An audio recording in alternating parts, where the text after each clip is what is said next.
it's actually the next day. We worked for a long time on the bike and we just kind of got in the zone and weren't filming. But we did change our strategy a little bit. So, like I said, we were trying to take the exhaust off, but it was just proving to be a whole lot of work just to get to something that we were actually able to get done without taking it off. So as you can see, that rod, we got, let's see, this rod here, we were able to get connected to this, and there's actually no nut missing. It just threads into this piece here. And so now the back brake is connected. And so we got to looking at the back brakes. I think I already said this, but one of the pads was fine, and the other one was like completely worn down or fell off or something, I don't know. But anyways, I ordered new pads, and I'm not really gonna mess with this anymore until I can get new pads and bolt it up. And then we'll see about adding fluid and bleeding it. And speaking of the fluid, we did look at the reservoirs up here, and there is no fluid for the brake reservoir. So I'm gonna have to get some .4, but like I said, there's no point in doing it until I have the pads and everything ready to go. So I went ahead and got new pads for the front and the rear. It's only 15 bucks for the whole set, so I got it ordered. Now I just gotta wait for it to come in. And this is the clutch reservoir. It uses .4 as well, and the clutch actually feels good, but it's so low and dirty that I'm gonna just bleed it and replace it. So gonna do that. I need to do, a ton of stuff, but what I'm working on today is I want to find bolts to hold the struts on. So bolts and pretty hardcore washers of some sort. I don't know why there are none, but for whatever reason they took them out and there aren't any, so I'm gonna have to find stuff for that for both sides. One for this side as well. And then I need a bolt that'll hold the thermostat housing on. It actually stays in place pretty good, but what I'm worried about is there's a ground here, and I would rather just be able to ground it here than have to move it somewhere else. So I'll probably have a bolt somewhere that'll work there, and I'll need to obviously clean that up so we get a good ground connection. Other than that, I'm going to start taking a look at some wiring. There's quite a few wires that are just hanging out. I have no idea what they are. Some up there, I'm pretty sure those are for blinkers. And a whole bunch of them down here. So a lot of this wiring, I just need to get a schematic and trace it and see what it is. But first, what I want to do, there's no kill switch at all. This is what's in spot of the kill switch. It looks just like a really crappy bridge job. But I think just for purposes of getting the bike started, I am just going to bridge it so I can get the bike to start, and then I'll mess around making an actual kill switch later.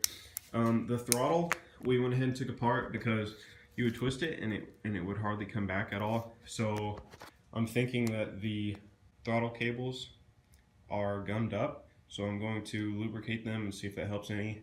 If not, I'll order new ones, but they seem to be intact pretty well, so I think we can lube them up and get away with that. So I'm just trying to do this on the budget at the moment.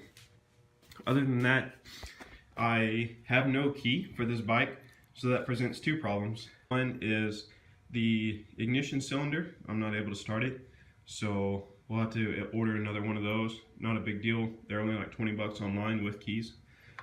Another problem is, since I have no key for the gas tank. So that's kind of a pain, but we'll figure something out about that. I may have to drill that lock out, we'll see.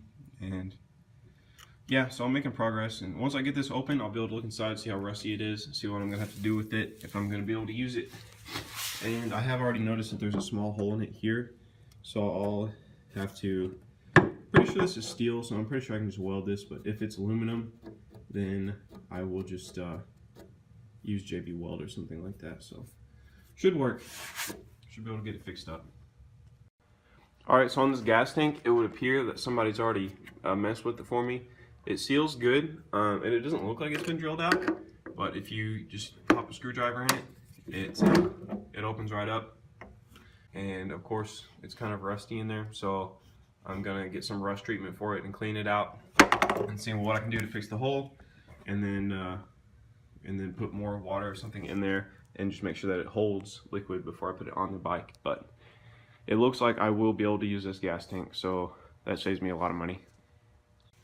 Also, we did manage to get the plugs changed, and this could be one reason that the guy was having trouble getting it to run. Look how nasty these plugs are. I mean, these are gross. Super rusty and stuff. Surprised I'm trying to get them out, but they didn't. So, feels good to get new plugs in there. But I don't see any white on the tips of them there, so should be in good shape as far as the engine goes. At least I hope so. Right, Luna? Luna? What do you think? What do you think? Is this thing gonna run? We'll see. Alright, so now I'm working on the lock cylinder. It's gonna take a while for the new one to come in, and I want to be able to try and start the bike, or at least try and crank it. So all I did was take it, and there's like a pin in the side that holds the cylinder inside the cylinder.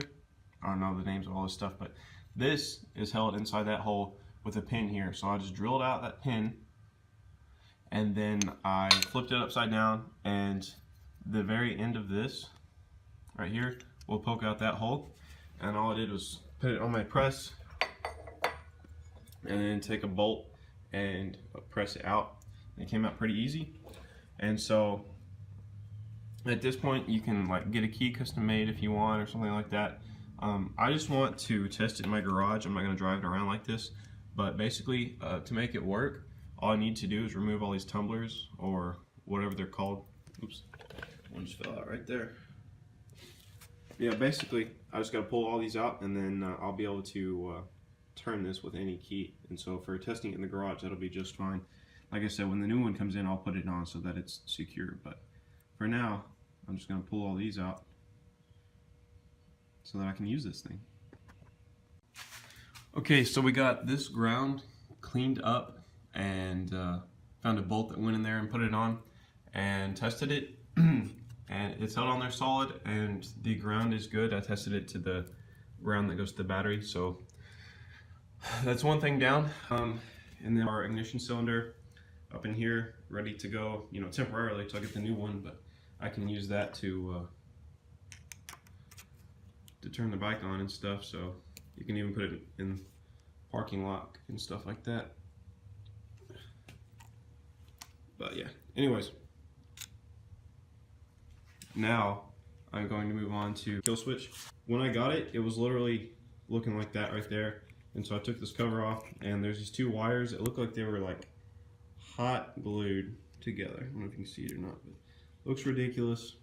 It could be the reason why he couldn't get it to start. But I'm just going to crimp them together for now and just order another kill switch. So yeah, I'm gonna crimp those together, and then it'll be one less thing to keep the bike from starting. Alright, so we got the wires for this kill switch bridged. So basically I just won't have a kill switch for the time being. I'll put one on there before I start bailing it or anything like that, but yeah, so that's done. And before I put this thing back together, the throttle cables are like a push-pull type, so there's two, and I went ahead and disconnected both of them and lubed them up because the throttle was kind of sticky. And so to do that, all I did was cut the corner off of a plastic bag, and then you cut the very end off of it and rubber band it to the end of the cable here. And you just hold it like this and put some oil in it, and then you just run the cable back and forth, and that lubes it up nicely. They feel a lot more loose than they were, so I'm going to put it all back together and see how it feels. Alright, so I got this thing put back together, and with the cables all greased up, it still sticks. See, like, it should automatically retract like that, and it doesn't.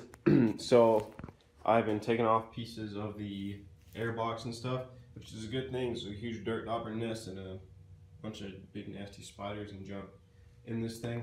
But anyhow, I can see the pieces moving in there, and it's hard to say whether it's the cable's fault because it's so old, or the return spring's not doing its job. So this isn't going to keep the bike from running, so I'm going to let that be for now. Obviously I can't drive it or ride it like that, but you know, I can start it that way. So for now I'm going to leave that be and focus on something else, which namely is going to be the gas tank. So I worked on it and, you know, figured out how to get it open. Obviously it's rusty in there, so I need to get some rust treatment stuff. Not too worried about that.